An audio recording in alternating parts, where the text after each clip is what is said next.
Jadi DIP itu adalah isinya dokumen yang berupa kompilasi dari data mutu, kemudian keamanan, kemudian kemanfaatan dari si produk kosmetik itu.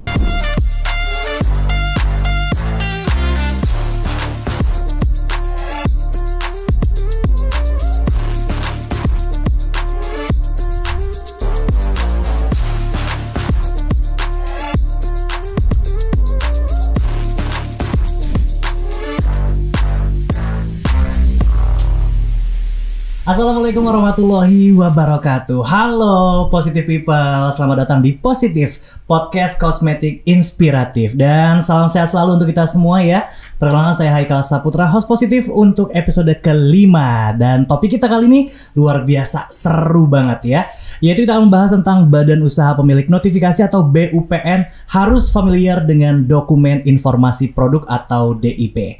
Nah, untuk Positive People yang belum tahu apa sih Positif ini, Positif ini adalah podcast kosmetik inspiratif, adalah podcast resmi milik Direktorat Pengawasan Kosmetik Badan POM. Dan kita akan ngobrol-ngobrol informasi seputar kosmetik banyak banget dengan topik-topik pilihan ya. Dan saat ini sudah hadir di Positive Room kita, tamu kita yang luar biasa tentunya akan membahas seluk-beluk untuk tema kita hari ini. Sudah bergabung bersama kita ada Mas Randi Hariputra SFAM APT. Beliau adalah Ketua Tim Pendampingan Uji Praklinik, Klinik dan juga DIP Kosmetik Badan POM. Halo Mas Randi, apa kabar? Alhamdulillah baik Mas Ika. Sehat ya Mas Randi ya? Udah sehat. Seger banget hari ini, luar biasa. Sudah siap nih ya ketemu dengan Positive People hari ini? Ya sudah. Oke, baik. Nah, tapi sebelum kita mulai ngobrol-ngobrol dengan Mas Randi, ya Positive People dapat follow juga nih untuk sosial media kita di Instagram dan juga TikTok di waskos.bpom, Facebook kita di Direktorat Pengawasan Kosmetik BPOM, dan jangan lupa juga untuk kunjungi subsite kami ya di waskos.pom.go.id, dan jangan lupa untuk subscribe channel YouTube kita di Direktorat Pengawasan Kosmetik BPOM ya.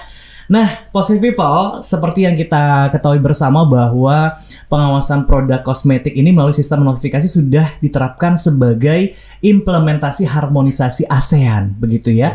Dan di mana sistem registrasi ini menjadi salah satu notifikasi. Sistem notifikasi ini menuntut para pelaku usaha wajib untuk bisa menjamin kosmetik yang diproduksi atau yang diimpor untuk diedarkan di wilayah Indonesia ini harus bisa memenuhi kriteria keamanan, kemanfaatan, mulai dari mutunya, penandaan, dan juga klaim, di mana pemenuhan kriteria tersebut wajib harus didokumentasikan atau dalam dokumen informasi produk atau yang biasa kita sebut dengan DIP. Nah, sekarang Mas Randi pengen tahu juga dong sebenarnya apa sih yang dimaksud dengan dokumen informasi produk itu? DIP ya, atau dokumen informasi produk. Jadi kalau DIP kita lebih paham ya, lebih familiar dengan kata DIP yang singkatan dari dokumen informasi produk. Jadi DIP itu adalah isinya dokumen yang berupa kompilasi dari data mutu, kemudian keamanan, kemudian kemanfaatan dari si produk kosmetik itu. Secara keseluruhan. Secara keseluruhan. Jadi ngumpulnya semua di DIP. Jadi ibarat kata kalau kita bilang nomor notifikasi itu KTP-nya si produk, si DIP ini adalah riwayat hidup dari si kosmetiknya itu sendiri gitu. Jadi semua info terkait tadi mutu, keamanan, manfaat si produk itu ngumpul semua di DIP. Terangkum semua di DIP semua gitu di DIP ya? Gitu. Dan DIP ini kan dokumen yang bercerita banyak tentang si produk itu gitu. Dan itu harus sudah disiapkan si pelaku usaha sebelum notifikasi ke sistem gitu. Jadi ada dulu DIP-nya sudah lengkap, sudah tersusun, baru di notifikasi produknya ke sistem.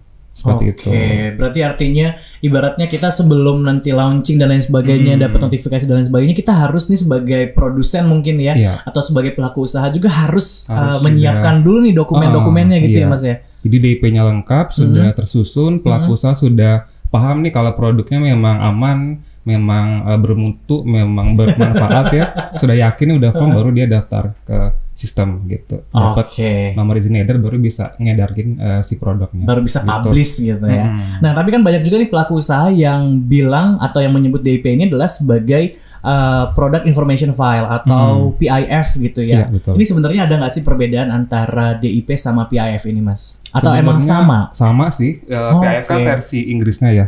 Kita bilang Product Information File ya kalau di versi bahasa Inggrisnya. Kemudian kalau di Indonesia kan kita translate menjadi dokumen informasi produk gitu.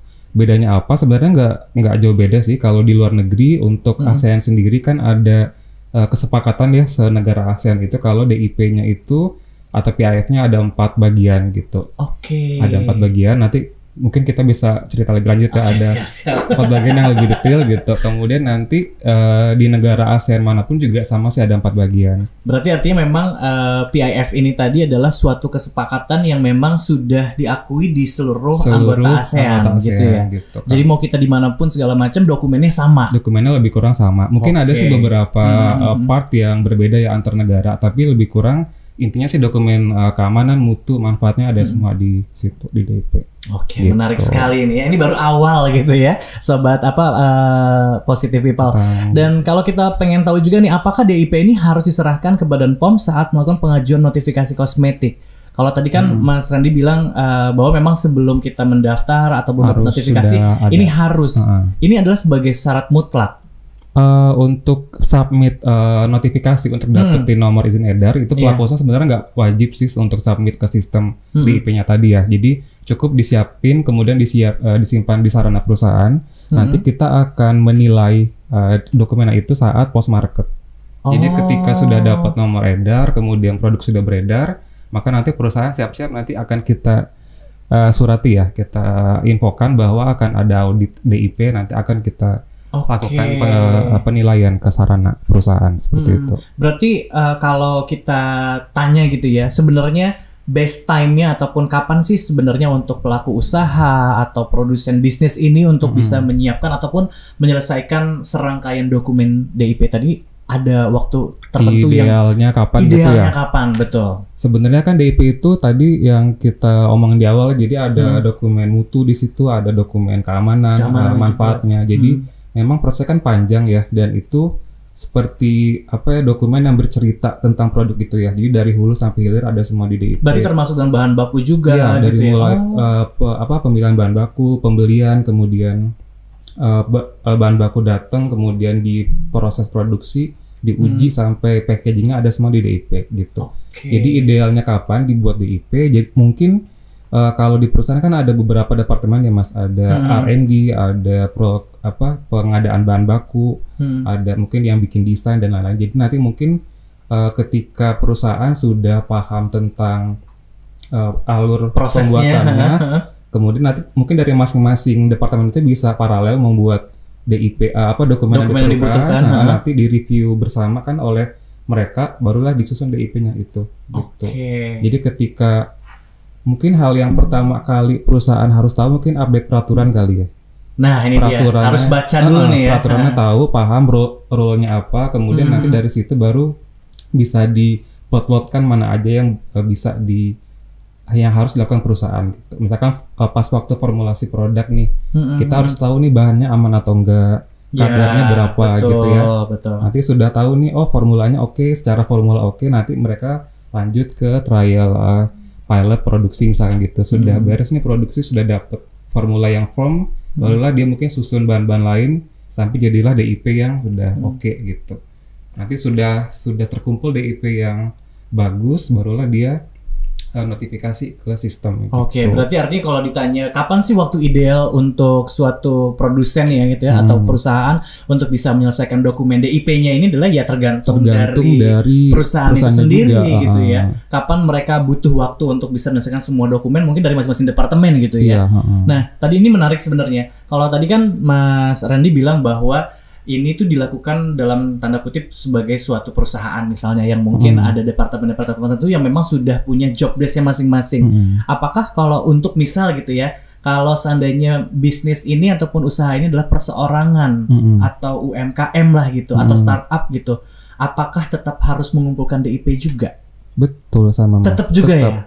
Karena kan kalau di peraturan ya memang kita bedakan ada pemilik nomor notifikasi dan badan usaha penerima kontrak mungkin untuk yang UMKM yang belum punya pabrik mungkin bisa ya istilahnya maklon ke perusahaan yang sudah punya fasilitas yang mendukung gitu ya, yang sudah punya sertifikat CPKB gitu. Nah nanti si perusahaan ini selaku pemilik nomor dan pemilik produk, dia juga harus paham tentang produknya, harus ngerti produknya memang aman, bermutu, bermanfaat gitu. Jadi jangan cuman oh saya punya duit nih, saya mau maklum ke sini gitu. Terus udah lepas tangan enggak ya, tapi si yang punya produk, yang punya modal, yang punya merek juga harus paham juga gitu ya asal usul produk ini. Betul. Jadi UMKM pun juga tetap dikenakan tanggung jawab untuk punya DIP dan paham gitu produknya seperti apa. Oke, berarti artinya siapapun ini pelaku usahanya baik startup ataupun misalnya UMKM atau perusahaan besar sekalipun tetap wajib untuk mengumpulkan DIP. Dan sekali lagi ya, kalau seandainya teman-teman yang mungkin pebisnis startup atau UMKM ketika misalnya kerjasama dengan perusahaan besar tetap juga punya tanggung jawab, responsibility untuk bisa kenal produknya, bertanggung jawab bahwa produk itu aman gitu ya. Oke, menarik nih. Jadi paham sekarang. Saya kira cuma untuk perusahaan besar aja gitu. Nah, misalkan dianya merasa saya kan bukan orang yang berkecimpung di dunia kimia atau farmasi gitu. Saya nggak paham nih masalah teknis keamanan atau kosmetik kadar gitu. Kimia gitu. Nggak apa-apa, nanti kan dia bisa meng-hire. Kan kalau di peraturan ada ya kewajiban punya penanggung jawab teknis ya dengan latar belakang pendidikan yang sesuai. Nanti dia bisa kok mungkin meng-hire penanggung jawab teknis, nanti bisa dibantu untuk menerjemahkan bahasa-bahasa ilmiah itu ke bahasa yang lebih awam gitu ya. Jadi biar sama-sama tahu gitu antara pemilik produk dan si penerima kontraknya juga gitu. Oke, jadi benar-benar ya itu tadi ya responsibility si pemilik produk itu tadi ya yang paling besar. Benar. Oke. Nah, sekarang boleh nanya lagi nih Mas Randi, apakah pelaku usaha ini wajib menyimpan DIP ketika misalnya dokumen-dokumen itu kita sudah daftarkan dan sudah kita daftar ke Badan POM? Apakah mereka harus punya copy filenya atau seperti apa, dan DIP ini harus disiapkan dalam bentuk hard copy kah atau soft copy? Ya. Oke, untuk DIP tadi kan tidak perlu didaftar sebenarnya kan ya. Jadi perusahaan hanya submit beberapa dokumen admin dan formula sebenarnya ke sistem gitu. Kemudian DIP-nya sendiri cukup disimpan di sarana perusahaan. Jadi nggak perlu ditunjukkan ke Badan POM. Gitu. Nanti kita akan audit atau penilaiannya itu saat post market atau saat produknya sudah launching rilis gitu. Kemudian DIP-nya itu sebenarnya cukup satu kopi juga nggak apa-apa sih sebenarnya. Yang penting lengkap, tersusun, dan bisa diakses oleh kami sebagai tim BPOM-nya gitu saat audit. Berarti itu ini ya, yang hard copy disimpan gitu ya? Hard copy disimpan di perusahaan, terus kemudian nanti saat datang saatnya audit ya itu harus tinggal bisa diakses, tinggal gitu ditunjukkan. Oke. Artinya ketika mulai untuk mendapat notifikasi cuma sekedar upload aja ya? Upload aja, mungkin beberapa file, nggak semua DIP-nya sih diupload, mungkin beberapa dokumen aja. Kemudian nanti DIP lengkapnya itu disimpan aja di perusahaan, nanti kita cek ketika auditnya gitu. Oke, jadi artinya tetap juga nih para pelaku usaha tetap harus punya dokumen lengkapnya yang memang sudah tersedia di unit usahanya ya, seperti itu. Oke. Nah, berikutnya, apakah DIP ini harus diserahkan ke Badan POM saat melakukan pengajuan notifikasi kosmetik? Tadi nggak sih, nggak harus, nggak wajib sih. Nggak wajib, tapi diminta nggak? Nggak juga. Tapi sebagai perusahaan, sebagai pelaku usaha, dia harus punya kesadaran dia kalau dia harus punya DIP itu gitu. Harus punya kopinya, disimpan. Kopinya si dokumen-dokumen tadi gitu. Karena mau tak mau nanti ketika produknya sudah beredar dia akan diaudit gitu. Jadi daripada ribet nanti setelahnya ya, setelah kita kadang ada juga Mas yang perusahaan baru heboh nyiapin DIP gitu ya saat kita infokan mau diaudit gitu. Padahal kan logikanya kan sudah ready gitu. Jadi kita mau audit kapanpun harusnya sudah ready gitu. Berarti ini juga penting juga nih, tips juga nih untuk para pelaku usaha adalah ya ketika di awal tadi sebelum launching produk kan harusnya dokumen itu sudah lengkap ya kan? Sudah lengkap, dan ketika sudah lengkap harusnya ya disimpan, jangan sampai tercerai-berai gitu ya Mas. Iya. Jadi kita mau audit kapanpun sebenarnya sih no problem ya. No problem sih, kita berhak gitu ya sebagai auditor, kita berhak untuk audit dan kapanpun, dan perusahaan juga harusnya sudah ready sih dokumennya gitu. Oke, baik. Nah, ini kalau case-nya adalah pengusaha untuk kosmetik impor misalnya Mas ya. Boleh nggak sih kalau DIP-nya ini tadi dibuat dalam selain bahasa Inggris atau memang harus bahasa Inggris?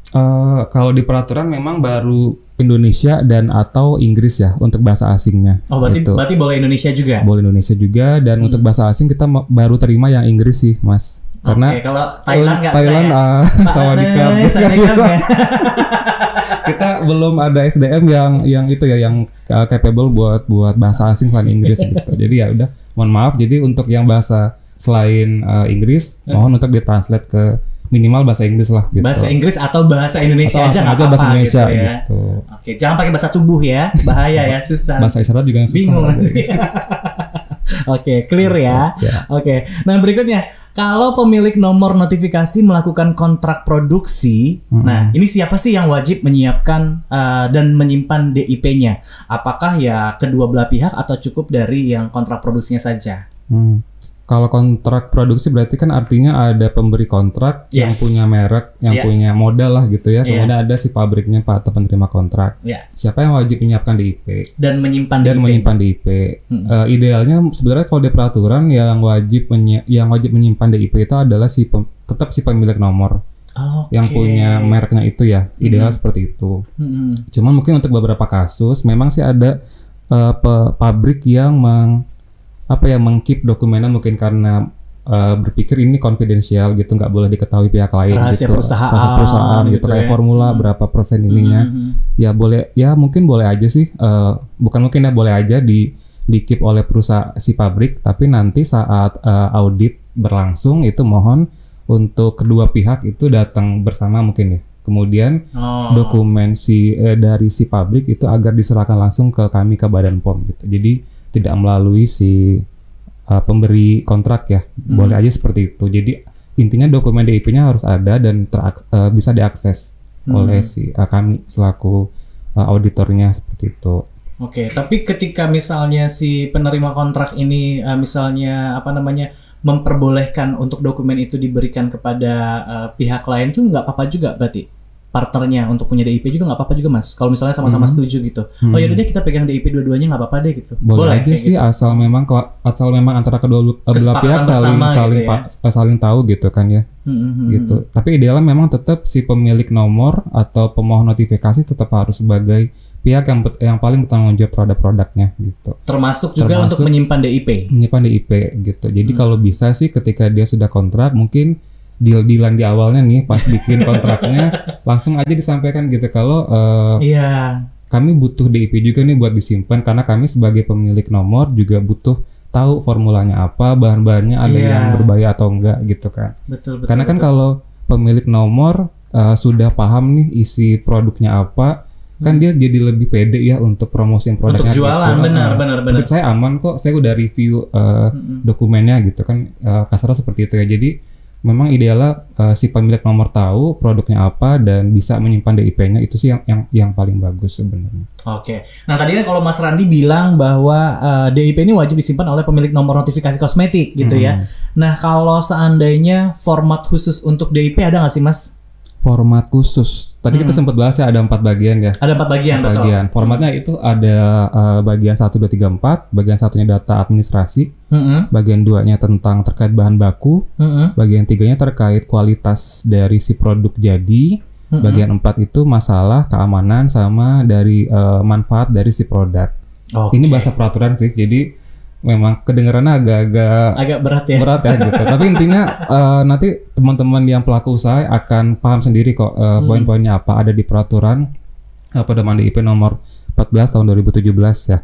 Nah, untuk bagian 1 nih data admin itu sebenarnya kan data legal ya, data dari mulai nomor induk berusaha, kemudian kalau impor dia ada LOA, kemudian kalau dia badan usaha pemilik nomor mungkin ada semacam surat kontrak dengan si pabrik gitu. Nah itu harus diserahkan saat dia daftar badan usaha di awal nih gitu. Jadi bagian 1 harusnya nggak ada masalah gitu. Aman lah harusnya. Jadi saat audit pun juga harusnya lengkap. Mungkin beberapa aja sih yang dokumen yang butuh update, yang udah expire mungkin bisa diupdate ke loket notifikasi. Nah yang banyak masalah yang bagian 2, 3, 4 ini. Oke, tahan dulu Mas nih. Sebelum nanti kita bahas ataupun kita bedah bagian 1, 2, 3 dan 4 apa aja isinya, saya pengen balik lagi deh. Saya pengen nanya lagi. Kalau tadi kan terkait dengan pemilik nomor notifikasi kosmetik gitu ya. Nah, kalau terkait dengan pemiliknya itu adalah sebagai merupakan importir gitu. Nah, ini siapa yang harus simpan dan yang harus menyiapkan DIP-nya tadi, Mas? yang harus menyimpan dan menyiapkan. Kalau case-nya adalah dia sebagai importir, seorang ya. importir. Berarti importirnya. Oh, Tetap kan, jadi si importir kita anggap pemilik nomor ya, karena dia yang mengimpor produk ke Indonesia, dia yang mengedarkan juga gitu. gitu ya. Jadi semua tanggung jawab tetap ke dia. Cuma masalahnya kalau importir, dia pabriknya kan di luar negeri. Pemilik produk juga sebenarnya asalnya prinsipalnya di luar gitu. Jadi mungkin yang perlu digarisbawahi adalah komunikasi dengan prinsipalnya sih yang harus diperintensifkan gitu ya, dipertajam harus jelas gitu. Karena kan regulasi masing-masing negara di luar ASEAN mungkin berbeda gitu ya. Mungkin ada negara lain yang tidak mewajibkan dokumen ini gitu. Sedangkan pas di negara kita dimintakan ini gitu. Mungkin ada beberapa prinsipal yang komplain gitu. Kenapa di Indonesia dimintakan banyak-banyak gini dulu, Pak? Padahal sebenarnya hampir seluruh dunia juga sama sih, lebih kurang akan dimintakan dokumen itu gitu. Cuman mungkin bahasanya yang berbeda. Jadi komunikasi yang intens antara importir dan prinsipal itu penting banget gitu. Jadi importir harus menyampaikan ke prinsipal kalau ketentuannya seperti ini gitu. Jadi sebelum dia mengimpor si produk itu, dia harus paling nggak minta dulu lah review dari DIP-nya seperti PAFA seperti apa. Nanti udah firm produknya oke, bahan-bahannya sesuai sama regulasi di kita, barulah dia impor gitu. Jadi artinya memang sebelum impor gitu ya, semua harus dikasih tahu juga nih kepada prinsipal bahwa ini loh dokumen kita butuhkan segala macam, kira-kira oke enggak gitu ya. Makanya penting banget tuh pertama kali itu peraturan sih Mas. Peraturan dia harus paham gitu. Jadi memang kalau kita jujur sih, kalau saya juga malas ya baca peraturan yang berpasal-pasal panjang gitu ya, bahasa juga rumit ya. Tapi memang ya itu kita harus baca gitu kan, karena kalau peraturan kan memang menyangkut hukum ya, jadi nggak bisa dengan bahasa yang ringan gitu kan. Jadi memang kita mau harus baca dan dipahami pasal per pasal paham, barulah kita bisa gerak lebih lanjut gitu. Oke, menarik. Ini ternyata nggak semudah itu ya. Kalau tadi kita lihat ya cuma 4 bagian, tapi di dalamnya itu. Oke, nah balik lagi dengan 4 bagian dari DIP ini. Tadi kalau boleh mengerucut lagi nih ya, Mas Randi, di-spill dong untuk DIP bagian pertama ini. Detailnya mencakup apa aja sih Mas yang harus disiapkan? Yang tadi kalau kata Mas Randi kan sudah bilang harusnya di bagian pertama aman-aman aja sih. Iya, gitu. Apalagi sih Mas? Kalau bagian pertama nanti mungkin bisa lihat di peraturan tata cara notifikasi kosmetik ya. Maaf mungkin kalau ada yang terlewat. Jadi bagian 1 kan kita bedakan berdasarkan jenis badan usaha si pemilik nomor ya. Tadi ada yang importir, ada yang pemberi kontrak, ada yang lokal. Yang lokal itu industri kosmetik. Dia yang punya nomor, dia yang punya pabrik juga gitu ya. Orang kaya tuh biasanya ya. Ya, yang gede-gede gitu ya. Tapi banyak juga sih UMKM atau pabrik skala kecil yang memang lokal sih. Ada juga banyak. Dan syaratnya lebih kurang sama sih. Yang pasti ada nomor induk berusaha NIB. Kemudian ada, kalau dia lokal ada sertifikat merek mungkin kalau ada, atau surat pernyataan merek gitu. Kemudian ada pernyataan tidak melakukan tindak pidana untuk pemilik perusahaannya gitu. Kemudian kalau yang impor itu ada LOA ya, letter of agreement atau acceptance ya. Jadi letter of appointment Jadi surat penunjukan keagenan dari si prinsipal di luar negeri yang menunjuk importir itu selaku distributor resmi di Indonesia. Gitu. Pokoknya ada perjanjian resmi lah. Memang dia ditunjuk gitu. Kemudian ada sertifikat GMP, jadi memastikan pabrik yang di sana itu sudah sesuai gitu. Sertifikasi ya. Terus juga ada sertifikat free sale.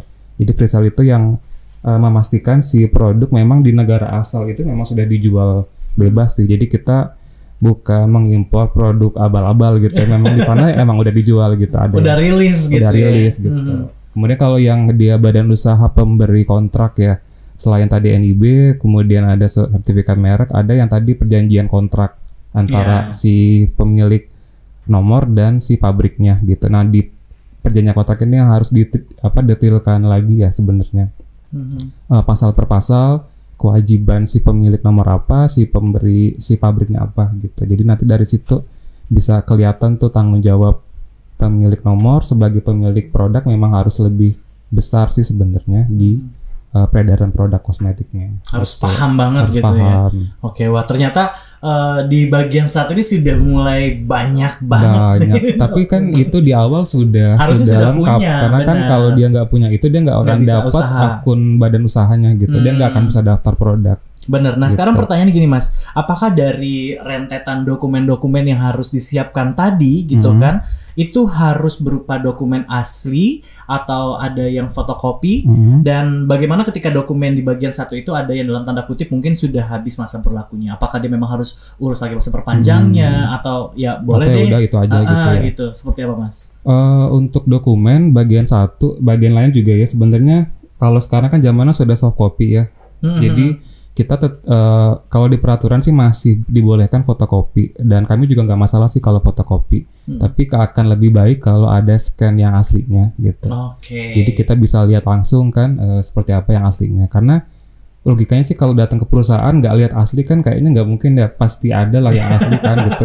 Kecuali mungkin dia punya beberapa kantor gitu yang asli disimpan di sini, terus alamat yang dilaporkan ke kami mungkin yang di mana gitu. Kantor cabang gitu. Dan agak jauh jaraknya, oke lah bisa seperti itu. Cuman kalau kantornya cuma satu ya logikanya kan harusnya dokumen punya di situ lah ya. Gitu. Jadi lebih baik sih yang asli, tapi kalaupun dia adanya yang fotokopi nggak apa-apa sih, kita juga terima.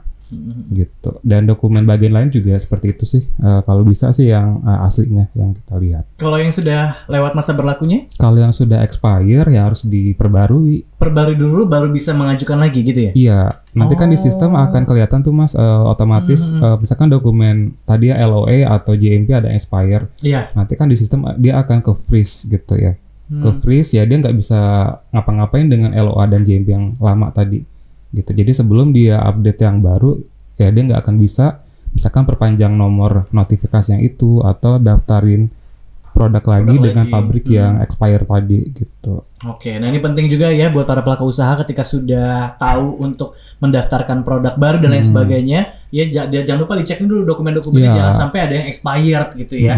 Dan kalau expired wajib untuk diperpanjang terlebih dahulu gitu ya Mas ya. Oke, nah kalau tadi kan kita sudah bahas bagian satu, dokumen-dokumen yang harus dipenuhi apa saja. Nah sekarang kita coba tanya nih, dokumen bagian 2 apa aja sih Mas yang harus dipersiapkan gitu. Bagian 2 sebenarnya sama panjangnya dengan bagian 1 sih. Tapi nggak sekompleks gitu sih. Jadi bagian 2 kan terkait bahan baku ya. Gampangnya sih kalau dia dari awal sudah punya supplier bahan baku yang ngerti peraturan harusnya sih nggak masalah, karena ketika kita beli bahan baku kan kita akan dapat sewa produk, kemudian nanti dari situ bisa dicek nih ini produk apa bahan bakunya sesuai peraturan yang ada nggak gitu, kadarnya sesuai nggak, kemudian ada residu yang berbahaya nggak di situ, kita nanti bisa kelihatan di situ. Jadi apa aja yang harus ada itu, pertama yang pasti ada spesifikasi bahan bakunya dan sertifikat analisis.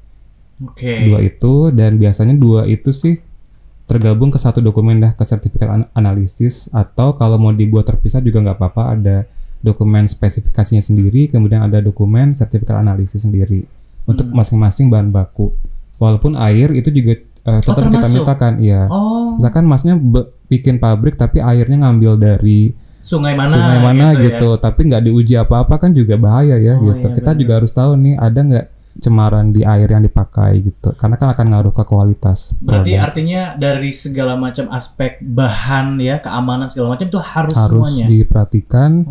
Dan ada beberapa bahan yang memang bukan beberapa, cukup banyak sih yang diatur di peraturan teknis bahan kosmetik ya, dan itu harus diperhatikan juga fungsi dan pembatasannya gitu. Nah, baca lagi peraturan. Baca peraturan lagi.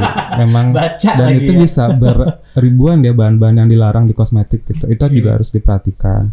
Ya, ternyata nggak mudah ya untuk menjadi seorang pengusaha katanya gitu ya. Ya mungkin tadi ya saran saya bisa meng-hire yang PJT yang sesuai latar belakangnya biar bisa bantu review si bahan-bahan itu. Oke, baik. Nah tadi kan kalau disampaikan sama Mas Randi bahwa memang di bagian 2 ini ada yang namanya tentang data keamanan bahan baku gitu ya. Nah sekarang pertanyaannya adalah keamanan bahan baku seperti apa sih yang dapat digunakan gitu? Di bagian 2-nya ya? Iya.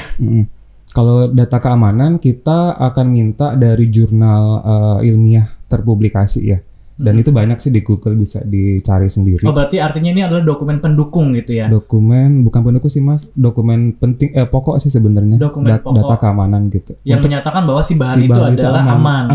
Ya, digunakan sebagai kosmetik atau digunakan di kulit manusia gitu ya. Nah, itu kita tetap meminta dari jurnal ilmiah tadi. Karena kasusnya banyak malahan yang hanya menyediakan dari MSDS ya, atau material safety data sheet.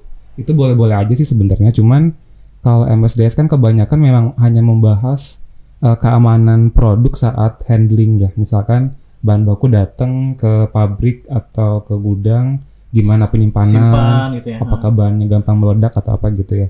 Jarang banget ada yang ngebahas misalkan bahan itu aman gak sih di tubuh atau di kulit manusia gitu. Nah, tetap MSDS boleh, tapi kita akan tetap mintakan juga data dari jurnal ilmiah tadi sebagai data keamanannya gitu. Oke, berarti artinya kalau seandainya saya tanya sejauh mana sih sebenarnya dari para pelaku usaha ini terkait dengan keamanan bahan baku ya, boleh untuk menggunakan MSDS tadi, ini sejauh mana Mas? Apakah memang oh ya udah nggak apa-apa sudah berdasarkan MSDS aja, atau memang setelah pakai MSDS harus ada uji lagi atau apa lagi gitu? Kalau MSDS nanti kita akan lihat juga sih di MSDS-nya ya. Misalkan di sana sudah ada data toksikologinya, nanti kita akan lihat seperti apa sih data toksikologi di MSDS-nya gitu. Nanti kan di MSDS biasanya ada referensi juga ya, dia ngambil data itu tuh dari mana gitu. Nanti kalau data sesuai berarti kita bisa pakai MSDS itu. Tapi kalau misalkan datanya nggak ada, toksikologinya kosong-kosong gitu ya, atau not available gitu kan, banyak kan gitu ya. Nah itu kita akan tetap mintakan dari jurnal. Dari jurnal ya, dari artinya jurnal, atau ada beberapa apa sih namanya, lembaga keamanan kosmetik ya di luar negeri kayak SCSB untuk ASEAN, kemudian ada CIR atau Cosmetic Ingredient Review di US, kemudian SCCS di Eropa. Itu beberapa memang sudah menerbitkan data keamanan untuk bahan-bahan baku kosmetik. Itu bisa diambil kok gratis, bisa ambil dari situ. Berarti artinya penggunaan apa namanya MSDS ini diperbolehkan gitu ya, selama yang tadi ya toksiknya jelas dan lain sebagainya, dan lain sebagainya. Datanya lengkap lah di MSDS. Tapi ketika misalnya itu tidak terpenuhi, berarti tetap harus didukung jurnal dan lain sebagainya gitu ya. Nah, tadi kita sudah bahas tentang bagian 1 dan bagian 2. Bagian 3-nya apa nih Mas? Ini baru bagian 3 nih. Dua bagian, masih bagian lagi nih. Bagian 3 apa nih Mas? Bagian 3 ini tadi terkait mutu ya, mutu produk jadi. Jadi kan DIP itu kan data tentang keamanan, mutu, manfaat ya. Tadi kita udah bicara keamanan sama mutu di bahan baku. Nah sekarang bagian 3 kita ngomongin masalah mutu produk di produk jadi ya gitu. Di situ harus ada pertama formula produknya. Itu harus jelas tuh bahan baku yang dipakai apa, kadarnya berapa, kemudian fungsinya apa.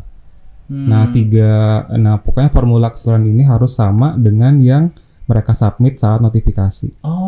Jadi kan waktu di awal daftar kan dia juga submit tuh, produk saya tuh pakai bahan ini, kadar segini, fungsinya apa gitu ya. Nah dia nggak boleh bohong tuh di situ, karena nanti saat kita audit DIP kita akan cek bener nggak datanya yang dia submit sama yang di formula DIP. Seperti itu. Pertama ada formula, kemudian ada cara pembuatan produk. Nah ini juga sering dikeluhkan oleh prinsipal luar negeri, karena katanya ngapain rahasia umum gitu, rahasia dapur ya? Ngapain ditanyain gitu. Padahal sebenarnya yang kita minta itu ringkasan sih, bukan yang lengkapnya. Bukan by detail gitu ya. Kita nggak nanya dia pakai mesin apa, terus pakai merek apa, terus berapa kecepatan enggak sih, kita nggak minta itu. Kita minta alurnya seperti apa, biar tergambar ya itu produk, cara pembuatannya benar atau enggak, kemudian ada nggak kira-kira bahan di luar formula yang dia tambahin gitu. Takutnya kan ada bahan dia nambahin pengawet tapi dia nggak lapor nih di formula yang tadi ya gitu. Jadi kita mau lihat itu sih ringkasan pembuatannya gitu. Flowchart aja mungkin dengan bagian-bagian atau bagian-bagian, bagian alir, kemudian ada bahan-bahan untuk tiap stepnya seperti apa gitu. Kemudian tadi ada formula, cara pembuatan, lalu ada penomoran batch. Itu kita juga harus tahu gitu. Karena untuk tiap produk kan nggak cuma kosmetik sih, untuk kayak pangan juga kan ada nomor batch ya. Nomor batch itu kan ada kode-kode yang cuma diketahui si perusahaan. Kita juga perlu tahu nih si kode itu artinya apa digit per digit gitu. Oke, bener-bener detail, Bener-bener detail gitu. Karena takutnya kan ada cemaran mungkin di batch yang ini, nanti kita bisa telusur dari batch yang ini aja gitu kan. Misalkan contohnya seperti itu. Penomoran batch. Kemudian kita juga perlu tahu uji stabilitas si produk. Tujuannya apa? Kita pengen tahu nih si produk expire berapa lama. Misalkan dia bilang di kemasannya itu expire 2 tahun nih dari tanggal produksi ya. Nanti kita cek nih di stabilitas bener nggak sih? Dari uji itu 2 tahun, nyanyi cuma setahun sudah expire. Expire, sudah banyak jamur segala macam gitu kan gitu. Kita pastikan mutunya dari situ juga. Kemudian juga yang nggak kalah penting juga uji cemaran ya. Ada cemaran mikroba, logam berat, sama cemaran dioksan untuk beberapa bahan yang teretoksilasi. Ini juga cemaran mikroba saya lupa ada 3 mikroba spesifik. Ada angka lab yang total, angka kapang kamir, kemudian yang logam ada merkuri, kadmium, timbal sama arsenik. Nanti detailnya mungkin bisa lihat ya di peraturan cemaran kosmetik, itu harus diuji juga. Sekali aja sih sebenarnya untuk DIP, diuji sekali, nanti diarsipkan di DIP-nya gitu sebagai bukti kalau dia sudah pernah diuji cemaran kosmetik nih produk itu.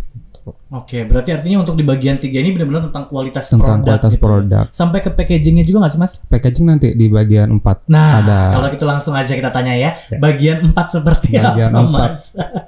Bagian 4 tadi kan bagian 3 terkait mutu atau kualitas produk. Betul. Bagian 4 itu masih terkait produk, tapi kita ngomongin keamanan sama kemanfaatan. Oke. Dan packaging ini masuk di bagian 4. Di bagian 4 itu. Oke, boleh Mas kita bedah semuanya. Kita ulik lagi ya. Ulik lagi. Nah, untuk bagian 4 ini memang salah satu juga yang jarang, bukan jarang ya. Cukup sulit dipenuhi oleh beberapa pelaku usaha sih, karena dokumennya lumayan jelimet ya. Ada safety assessment di situ. Kita bilang penilaian keamanan produk. Jadi ada review dari keamanan si produk berdasarkan bahannya, kemudian kontak ke kulit sebanyak apa, kemudian cara pakainya mungkin di situ di review juga. Nah, itu yang butuh dokumen yang lebih ilmiah ya. Dan itu kita sarankan memang tadi disiapkan oleh penanggung jawab teknis atau safety assessor-nya gitu. Jadi ada orang nih yang memang in charge khusus gitu yang buat mereview si produknya gitu. Jadi ada dokumen tadi safety assessment, kemudian ada dokumen kurikulum vitae dari yang membuat dokumen. Kita juga pengen tahu nih, jangan sampai nanti yang membuat dokumen malah misalkan nih sarjana hukum misalkan gitu. Nggak cocok ya gitu kan. Jadi kita mintakan nanti CV-nya buat kita lihat nih. Kira-kira si background studinya cocok atau enggak gitu ya. Gitu. Kemudian tadi ada safety assessment, kurikulum vitae-nya, kemudian ada data dukung klaim ya. Klaim itu mungkin Mas sering lihat banyak kah iklan-iklan di TV, di internet yang bilang produk saya mungkin mencerahkan gitu. Produk saya memperbesar misalnya gitu ya. Iya. Peluang gitu Mas. Peluang ekonomi ya. Iya, bisa. Kemudian ada SPF segala macam. Nah, itu masuk ke klaim atau klaim itu nilai jual si produk lah ya. Si klaim itu harus dibuktikan dengan data pendukung. Berarti memang nggak boleh overclaim juga ya Mas ya? Nggak boleh, intinya memang nggak boleh bohong ya gitu. Nggak boleh bohong. Kamu ngomong ini di produk itu ya memang harus ada bukti gitu dan ilmiah gitu kan. Jadi kayak beberapa klaim harus diuji, harus ada bukti jurnalnya gitu. Gitu. Kemudian tadi packaging juga masuk ke bagian 4. Nanti kita cek tuh packagingnya sesuai nggak persyaratannya penandaannya ya. Kita bilang penandaan sih kalau di bahasa peraturannya. Jadi ada 12 poin yang harus diketahui tercakup di packaging itu ya. Ada dari nama produk, nomor batch yang tadi, terus nomor notifikasi jelas ya, kemudian nomor tanggal expire date, kemudian sekarang ada tuh di barcode ya di Badan POM. Lalu cara pakai, kegunaan juga harus ada tuh. Jadi jangan jual tapi nggak tahu nih konsumen cara pakainya gimana kan gitu. Mungkin buat yang sudah sering pakai itu mungkin paham, cuma kan buat konsumen yang baru kan gitu bingung ya cara pakainya gitu. Kegunaan juga, kemudian komposisi juga harus tahu ya.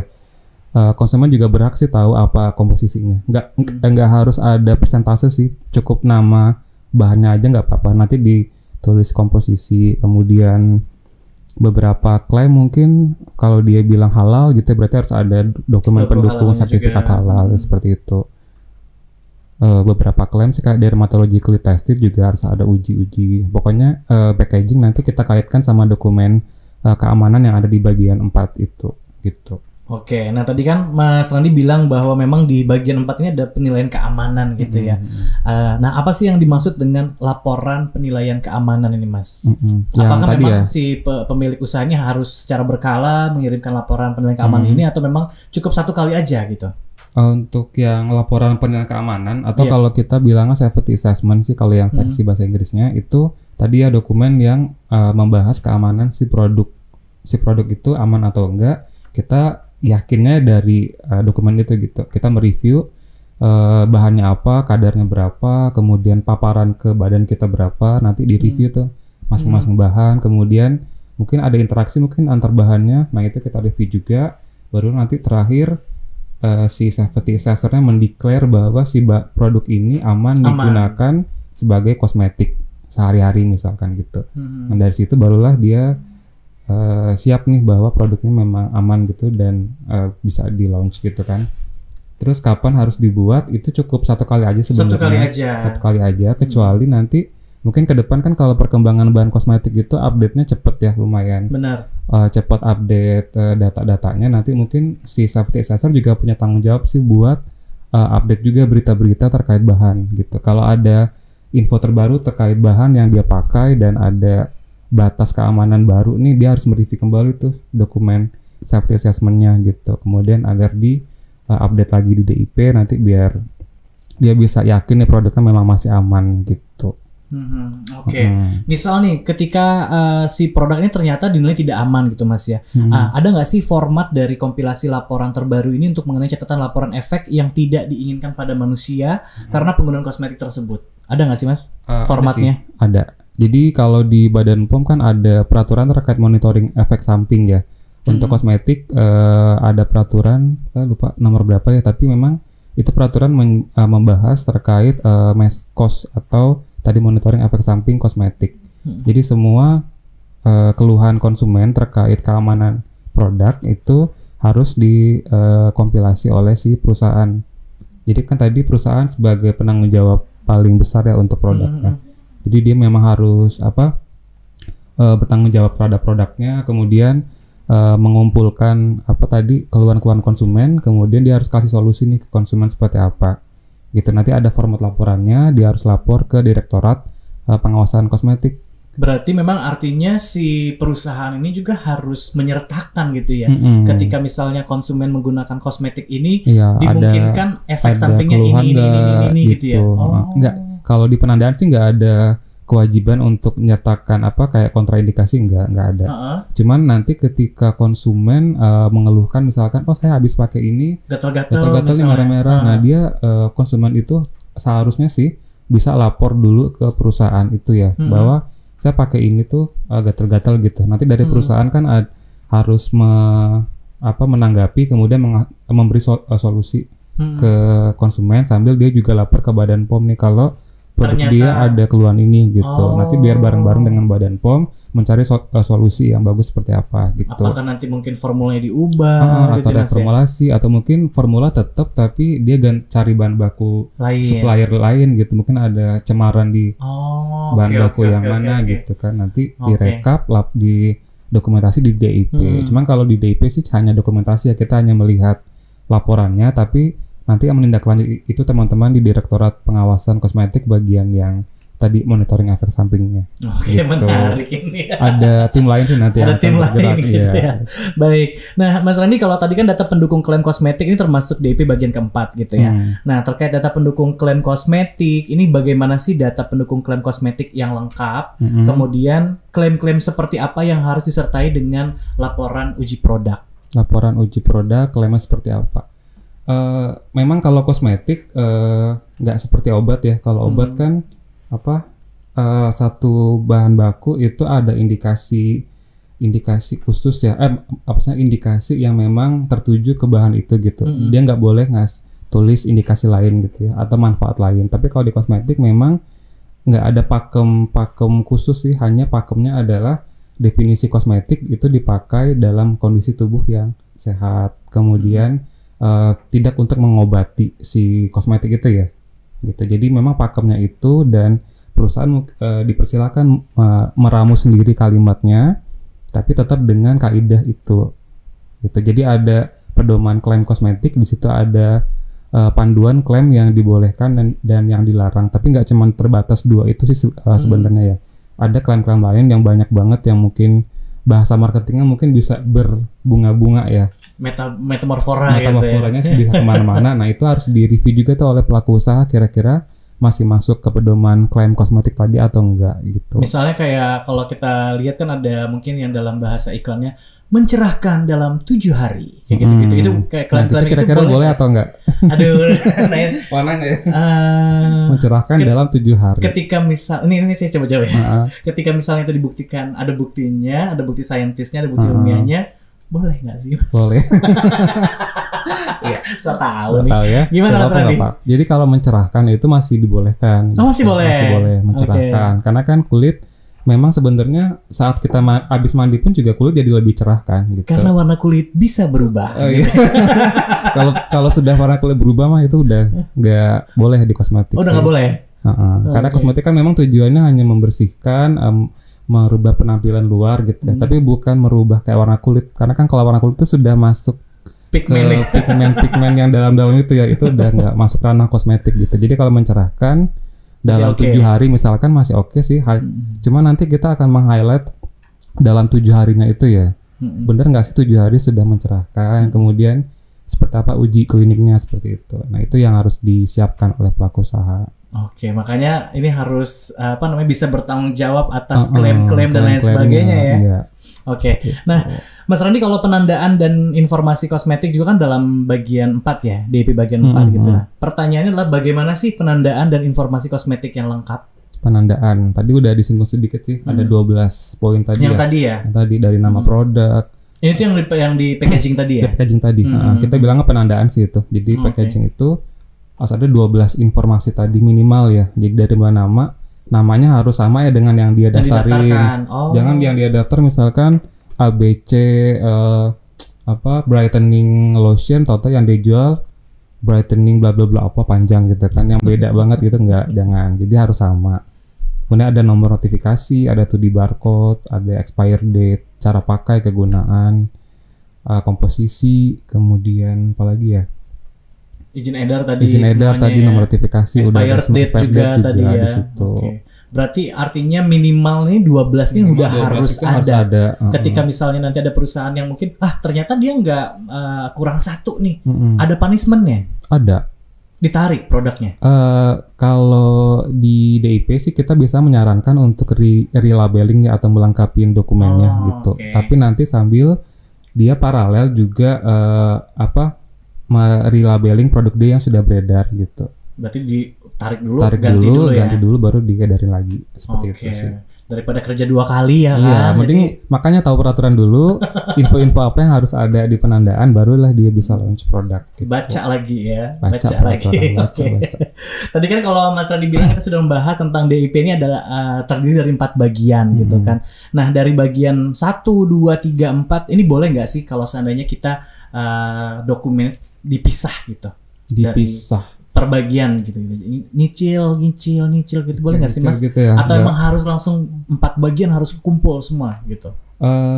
Kalau di dokumen memang itu dokumen yang saling berkaitan ya, jadi harus disatukan gitu. Nggak bisa dipisah-pisah nggak sih? Kalau bagian 1 sama 2 sebenarnya bagian 1 itu kan dokumen legal ya, admin, dan itu bisa berlaku buat semua produk. Nah itu boleh satu folder aja untuk semua produk yang ada di perusahaan itu gitu. Jadi nggak perlu di copy berulang-ulang. Karena satu perusahaan mungkin nggak cuma satu produk gitu ya. Misalkan dia punya satu prinsipal nih dari luar negeri, terus ya udah boleh kok bagian satunya satu aja gitu.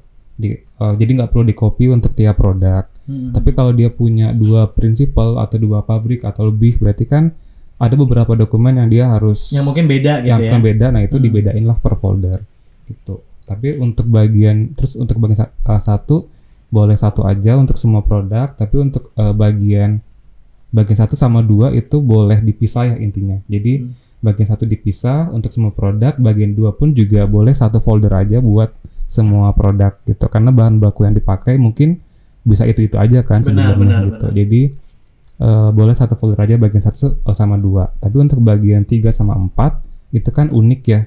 Berbeda untuk masing-masing produk. Benar. Jadi harus ya dibikin per produk. Kalau dia punya 1000 produk ya harus ada bikin 1000 DIP dia. DIP bagian 3 dan 4-nya gitu. Insya Allah tuh ya.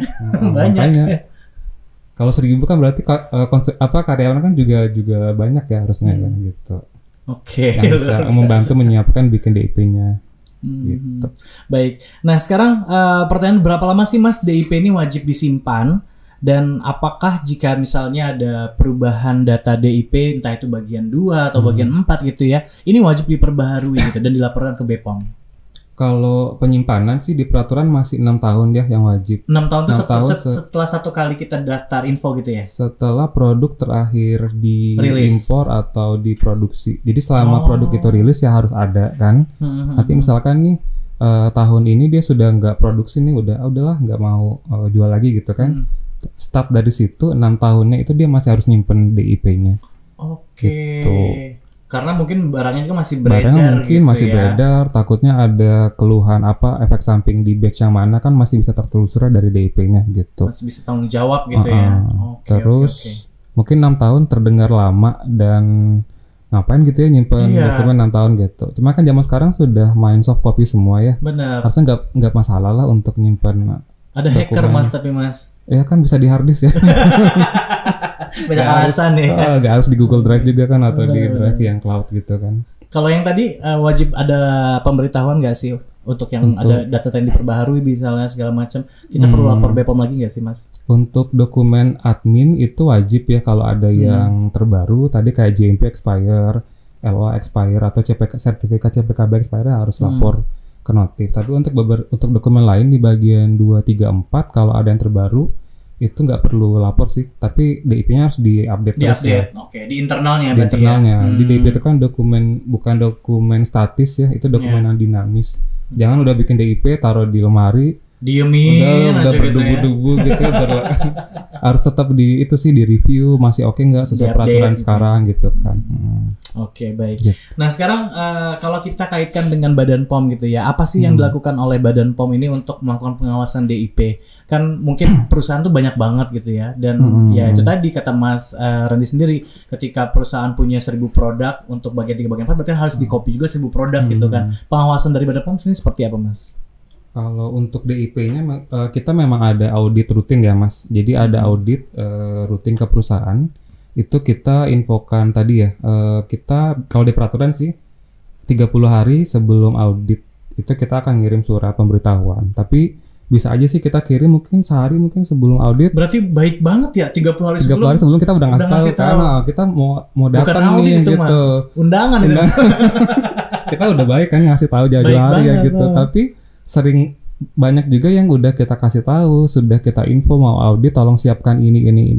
Pas datang masih aja kurang gitu. Nah, itu yang juga kita temuin sih di lapangan gitu. Jadi audit rutin tadi kita udah punya risk analysis sendiri sih perusahaan mana yang akan kita datengin di tahun ini, di bulan ini. Alasannya kenapa itu internal sih. Jadi kita punya catatan sendiri. Kita bilang risk analysis ya, ada alasan kenapa kita datang ke situ. Itu bisa macam-macam, bisa karena terkait isu bahan baku, keamanan, atau ada keluhan masyarakat, pengaduan gitu-gitu. Efek samping tadi gitu ya. Tadi mungkin kita akan datang. Kemudian ada audit namanya ad hoc sih, atau audit ad hoc, audit incidental, atau audit yang tanpa pemberitahuan ya. Nah ini kita nggak kasih surat pemberitahuan, kita langsung aja datang gitu ya. Kalau dia lagi nggak ada di kantor gimana? Ya, kita akan tulis di berita acara sesuai yang kita lihat gitu. Oh, waduh. Karena kan ketika dia melapor itu alamatnya, kemudian dengan segala macam data-datanya itu dinotifikasi kan, kita juga intinya mah selama hari kerja harusnya tetap ada ya Oh, benar. di sarana gitu. Jadi saat kita datang terus dia nggak ada ya kita tulis apa adanya di situ. Dan itu kita ad hoc biasanya nggak cuma sendiri sih, kita juga bareng teman-teman di Direktorat Pengawasan atau dari balai setempat. Keluarga besar datang lah ya gitu ya. Jadi meriksa banyak hal tuh di situ. Ada yang datang kalau kita ke DIP-nya, nanti teman-teman pengawasan ke gudangan misalkan atau ke lihat sampel produknya atau sampling produk gitu. Jadi nanti setelah selesai seharian itu kita bikin berita acara, nanti baru kita diskusikan lagi tuh temuannya seperti apa. Oke, wah ini menarik sih. Serem ya ternyata ya kalau di audit ya. Enggak serem sebenarnya kalau sesuai peraturan sih aman mah. Ya nggak masalah mau di audit H-1 juga oke aja. Sekarang kan kalau tadi kan berbaik hatinya BPOM adalah 30 hari sebelum itu sudah kasih informasi gitu kan. Kadang-kadang juga ada yang ad hoc ya gitu ya.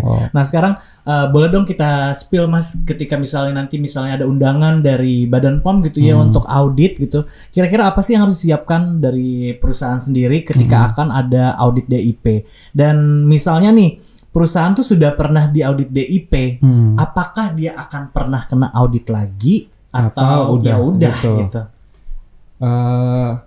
Yang harus disiapkan pertama pasti DIP-nya lah ya. Lengkap ya. Lengkap. Bagian 1, 2, 3, 4 ada. Semua produk. Siapin aja gitu. Walaupun sebenarnya kita random ya. Random dan kita punya data sendiri sih. Kita mau bukan random sih Mas. Jadi kita punya data sih yang harus kita inspeksi gitu ya. Inspeksi itu apa, sasarannya apa gitu. Kita udah punya data, tapi mungkin di lapangan kita berhak juga sih buat ngelihat DIP produk yang lainnya, karena kan dia sudah harus punya DIP sebelum notifikasi kan. Harusnya ada gitu. Kemudian yang pasti ada DIP sama contoh produk beredar gitu. Jadi paling nggak satu item lah untuk sampelnya kita mau lihat bener nggak sih packaging yang di DIP sama dengan yang di peredaran gitu, penandaannya. Ya, sudah bisa jadi gitu ya. Sudah sangat mengenal BPOM ya. Mengenal sekali. Gitu sampel produk DIP, terus mungkin beberapa dokumen tambahan lain kalau dia punya silakan nanti disiapkan gitu. Oke. Nah, misal nih Mas ya, ternyata dari hasil audit ini ya mungkin bisa dikatakan adalah ada perusahaan yang dalam tanda kutip gitu ya, yaitu tadi kurang baik lah penilaian inspeksinya atau misalnya ternyata banyak, ada berbeda temuannya banyak itu. Apa nih sanksi bagi perusahaan yang mungkin dalam tanda kutip dapat catatan banyak gitu? Ada sanksi nggak sih? Ada. Sanksi di tempat atau gimana nih? Sanksinya nanti saat hari H audit selesai pembacaan berita acara, kita akan ngasih berita acara penilaian yang sudah ditandatangan kedua belah pihak. Tapi sanksinya nggak saat itu sih. Jadi nanti BAP tadi kita akan lapor dulu ke pimpinan. Nanti dari sana kita diskusi lagi sanksi apa yang kita akan kasih sesuai dengan di peraturan. Dan itu kan ada beberapa jenis sanksi, ada dari yang paling ringan kayak surat pemberitahuan aja untuk melengkapin, kemudian sampai yang paling berat kayak pencabutan nomor notifikasi atau penutupan sarana. Nah itu bisa seperti itu. Nah itu kan ntar kita review kira-kira perusahaan ini dengan temuan seperti ini apa nih sanksinya gitu. Nanti setelah kita diskusi dengan pimpinan baru nanti keluar namanya surat hasil tindak lanjut DIP. Nanti surat itu yang kita akan kirim ke perusahaan gitu. Nanti perusahaan dikasih waktu 30 hari kerja dari tanggal suratnya itu. Bukan dari tanggal berita acara untuk perbaikan. Gitu. Jadi lumayan panjang sih dan perusahaan juga lumayan lega lah buat melengkapi dokumen itu. Itu untuk temuan yang umum ya, yang maksudnya tidak terkait keamanan yang harus segera ditarik gitu ya. Gitu. Tapi kalau terkait keamanan misalkan dia ada bahan berbahaya nih, cemaran dan sebagainya, itu kita bisa lebih cepet nih dan dia harus segera menarik produknya dari pasaran gitu. Berarti artinya memang tergantung juga temuannya ya, tergantung temuannya. Jadi berarti artinya ketika misalnya dari hasil audit sudah disampaikan dari berita acara segala macam, dia melakukan perbaikan akan ada audit lagi gitu ya? Enggak sih, akan ada review ulang nanti dari dokumen, entah kita review dari dokumen aja atau kita cek lagi ke sarana. Nah, tergantung temuannya sih. Tergantung kebutuhan ya. Tergantung kebutuhan. Oke, baik. Waspadalah. Intinya sih makin bagus DIP-nya ya berarti re-auditnya mungkin akan mungkin bisa lebih lama gitu. Oke, baik. Terima kasih banyak Mas Randi. Sama-sama, Ini Mas luar Haikal. biasa loh, ilmunya nih daging semua loh isinya ya. Mudah-mudahan hafal ini. nggak bingung ya. Semoga nggak bingung, benar, semoga nggak bingung. ya. Artinya tetap baca regulasi lagi, peraturannya kemudian, apa gitu ya. Mungkin boleh sebelum kita closing dari Mas Randy sendiri ada yang ingin disampaikan dulu untuk Positive People, silakan. Ya, jadi untuk DIP sendiri tadi seperti yang udah kita diskusikan ya, kita ngobrolin di depan, itu dokumen yang terkait data keamanan mutu sama manfaat. Dan ini harus ada sebelum notifikasi. Jadi perusahaan sudah harus punya DIP sebelum notifikasi, bukan membuat DIP setelah notifikasi atau setelah produknya beredar. Jadi sudah yakin dulu nih punya produknya aman, bermutu, bermanfaat, punya DIP-nya lengkap, baru dia notifikasi. Setelah itu produk beredar. Nah, setelah produk beredar, Bapak Ibu sebagai pelaku usaha juga nggak lepas tanggung jawab juga nih. Jadi tetap harus memantau produknya aman atau enggak, ada keluhan efek samping atau enggak di pasaran. Walaupun sebagai pemilik merek aja, bukan pabrik, tapi tetap harus paham isi produknya apa. Kemudian mungkin bisa ditanyakan ke pabriknya ya, kira-kira bahan yang dipakai itu aman nggak sih di produk saya gitu. Jadi agar si pemilik nomor itu juga yakin kalau produknya itu aman, bermanfaat, bermutu. Seperti itu sih. Oke, baik. Terima kasih banyak sekali lagi Mas Randi Makasih, ya sama-sama, untuk informasi dan juga paparan yang luar biasa banget ini tentang DIP bagian 1, bagian 2, bagian 3, bagian 4, jelas semuanya ya. Dan sebelum kita pamit, jangan lupa nih untuk Positive People untuk follow Instagram dan juga TikTok kita di waskos.bepom, Facebook kita di Direktorat Pengawasan Kosmetik Bepom, dan jangan lupa juga untuk bisa kunjungi subsite kami di waskos.pom.go.id, dan jangan lupa untuk subscribe ya di YouTube kita di Direktorat Pengawasan Kosmetik Bepom. Semoga tayangan kita, podcast kita episode kali ini bisa memberikan banyak manfaat tentunya untuk para pelaku usaha ya yang punya bisnis di bidang kosmetik tentang DIP khususnya. Sekali lagi makasih banyak Mas Randi Hari Putra ya. Sukses selalu, sehat selalu pokoknya ya. Kita ketemu lagi di episode berikutnya. Saya Haikal Saputra pamit. Assalamualaikum warahmatullahi wabarakatuh dan sampai jumpa. Bye.